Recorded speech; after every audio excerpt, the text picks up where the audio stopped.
This is story time, and this is how the DIY pedal community saved Xander circuitry.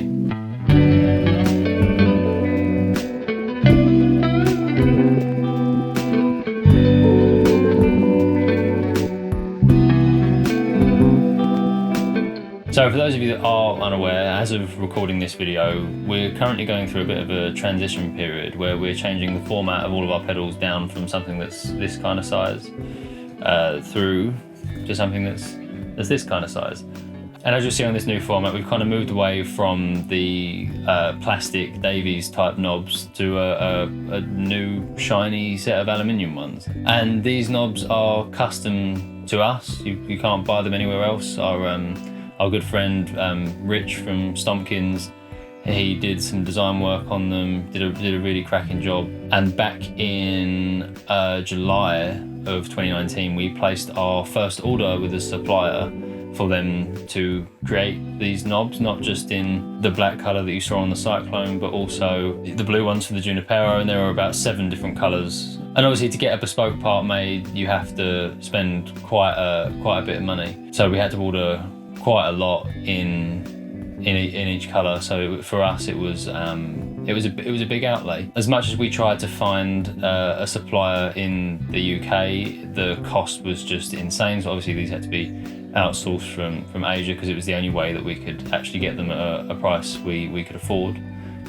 Keeping them in the UK ended up being about 10 times more expensive, and it just wasn't viable. So yeah, anyway, in July we placed the order. We paid a deposit for the order, and we was told that lead time would be maybe 8 weeks or whatever it was. I can't remember exactly. Those 8 weeks came and went. Stuff was delayed for whatever reason, and eventually we ended up receiving the knobs from this first supplier in I think it was early October. And initially, upon looking at them, they looked fine. They hadn't packed them as I requested, which was individually in little poly bags to stop them getting scratched. They just packed each colour, so each pack of 300 or however many knobs it was, they were all just packed as like all the blues were in one big bag, all the reds were in one big bag, and so on. And upon kind of closer inspection, I left it for a few days and didn't really think anything of it, because at the time we weren't working with those pedals, so it was just, oh, they've arrived, they're here, let's just put them to the side. But having looked at them after a couple of days, I noticed that a lot of them seemed to have quite a few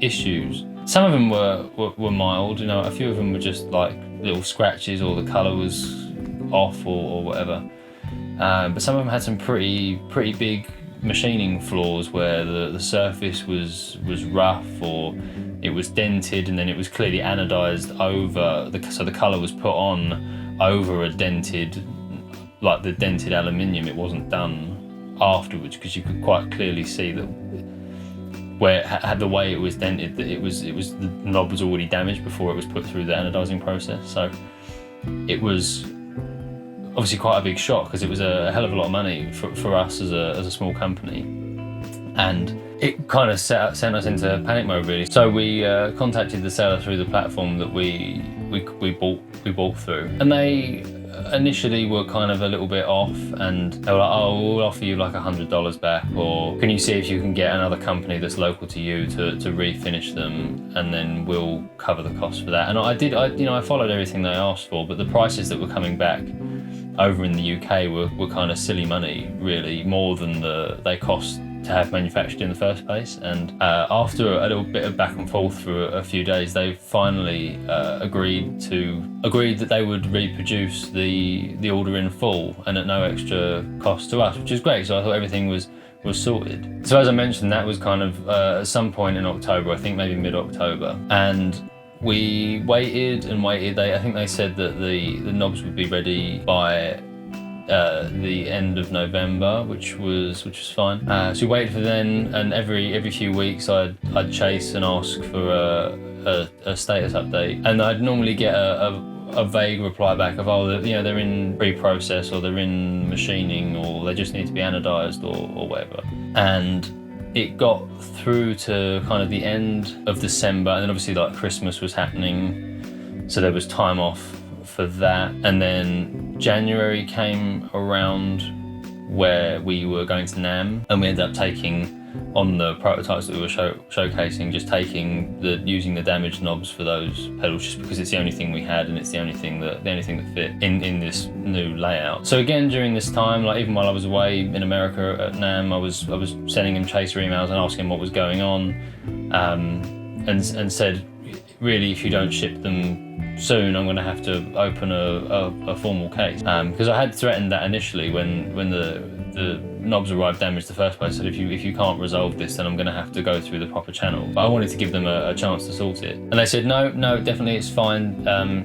Everything will go ahead. They're going to reproduce it, and all will be okay. So fast forward into the end of February, I think it was, end of Feb, beginning of March. I sent them another chaser email after sending a couple the week or two prior, and that I had no response to, and they then informed me that whoever their manager was had decided that they were no longer going to reproduce the order, and that was it really. So they'd been lying to me the whole time, and it turns out the reason they had been lying is because they were waiting for the time to lapse on when I was allowed to open a case after I'd confirmed that the goods have arrived. So after they arrived in October, there was a period of time, I think it's 60 or 90 days, I can't remember which it is, in which you have to open a case. And all this time where they've been telling me, oh, like, they're ready, they're being produced. What they were actually doing was just buying themselves time until when I could open a case that time had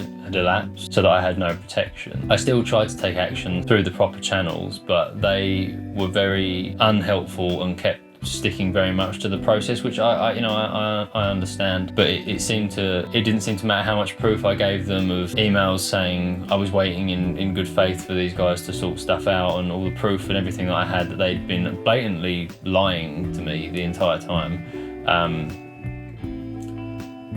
Nothing swayed them, and it was basically we were up shit creek without a paddle. We'd been left stranded with thousands of damaged products that we'd spent thousands of pounds getting produced for this new line, and it was really just a nightmare thinking, oh, I can't even use these. These aren't good enough to put on a new product. You know, if you're charging someone 150 quid for a pedal, or even with the Junipero, talking upwards of nearly 300 quid.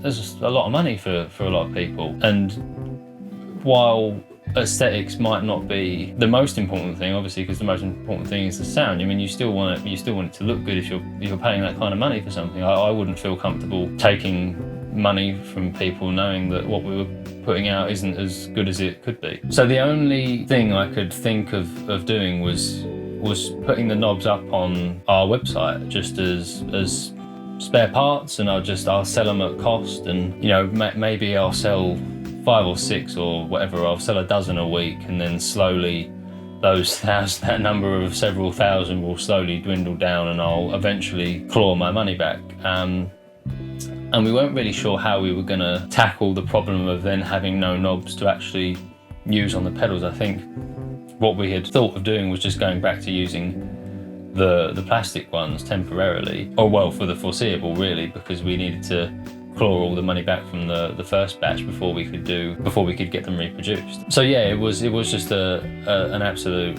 nightmare. So yeah, I stuck them on the website, took a few photos, put them up, listed them at a decent price, pretty much at what they cost me to reproduce once you factor in all the taxes and imports and stuff like that. Because that was the other thing, on top of the cost of actually getting them produced, they arrived in the UK, and then obviously I got hit with the duty and the tax and the imports and all that other rubbish. So that was like another big chunk of money that we paid out for rubbish to arrive. So I stuck them up on the website, and also I made a couple of posts in some of the DIY Facebook groups. There's like a DIY stomp boxes, and I think there's like another one called DIY guitar pedal builders or something. And immediately people just went crazy for them. People just literally just buying them hand over fist. My messenger app just would not stop going off for the entire night. Because I posted them up in the evening. It was about 5 or 6 o'clock, which is obviously you know, in the morning or midday over in the US. But for the vast majority of the sales went within Europe, and people just went mad for them. I had one guy that probably bought 500 or 600, and then was splitting them between his friends who were also doing like pedal builds, and other people, you know, might only be buying small amounts, but they, you know, every little order made a huge difference, and slowly kind of chipped away at that mountain of stock that we had. By the end of that first night, out of the, I think it was 3,000 that we had in stock, over 1,000 of them had sold in less than 5 or 6 hours, which was just unbelievable. And then not even slowly really, because by the end of the third week after initially putting the posts up, I'd sold out. They'd all gone. Everyone had bought them, and we ended up making all of our money back within 3 weeks. And it meant I could then go and find another supplier, and I did a hell of a lot more of a background check before committing. It was just amazing that within that short period of time we sold that many. We sold all of them and got all of our money back, and it gave us enough money to buy from someone else. And now they've arrived and they're looking great. They're looking really good. Really just can't extend my thanks enough to the DIY pedal community, and also just the people that follow us on social media as well, because after we made a post about it, we had people that were just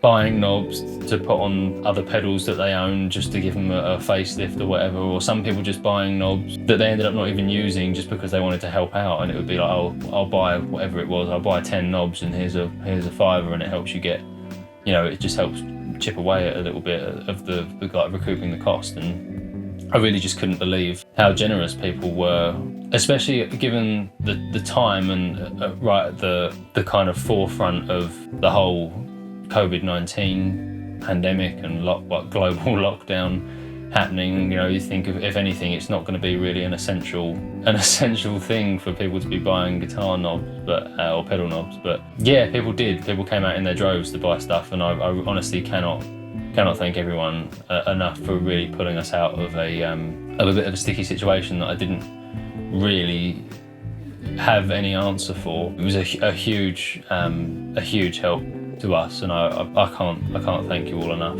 So yeah, this has been the first in what I'm planning to make a series called Storytime, and I think this one was a little bit heavy and a little bit heartfelt for the first one, but I will try and do some more general and more specifically pedal related posts. So I might do some stuff about how Xander started, and maybe how I got into playing guitar and that kind of stuff. So feel free to put any ideas and stuff in the comments. I'd love to hear from you guys. What would you want me to talk about? I'm open to pretty much taking on any subject. So let us know in the comments, and I will see you next time.